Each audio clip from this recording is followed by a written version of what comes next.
I'm often asked, what should I invest in?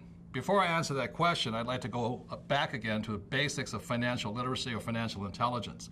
This here is an income statement and balance sheet, also called a financial statement. My poor dad was a man who thought a high-paying job or a salary was everything in life.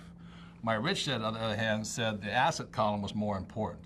So my rich dad trained me to become an investor in the assets. And what he taught me is there's three basic types of assets that you can invest in. The reason my wife and I could retire young and retire rich is we didn't have a job.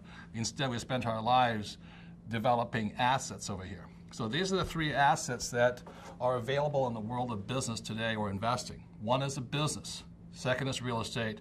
Third is paper.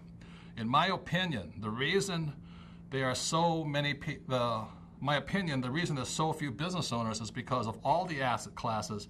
This is the toughest one. It takes the most mental, emotional, and physical power to acquire.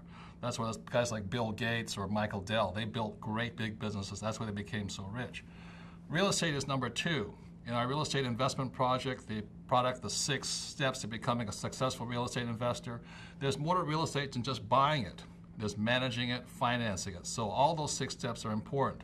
The third class is paper. In my opinion, and people will debate this, the reason the masses of people are in paper assets as stocks, bonds, mutual funds, is because this is, of all the asset classes, this is the easiest one to get in, also the easiest one to get out of. It takes the least so-called financial training to acquire and manage. So right now, as you sit and look at this program right here, Rich Dad's Cash Flows Game is designed to give you the fundamentals that you can make the choice for yourself whether you want to acquire businesses, real estate, and paper. Many people say I'm a real estate person. That's inaccurate. I have businesses, real estate, and paper. And so all of them require some degree of financial education or financial literacy. Of all of them, though, this is the one that requires the least.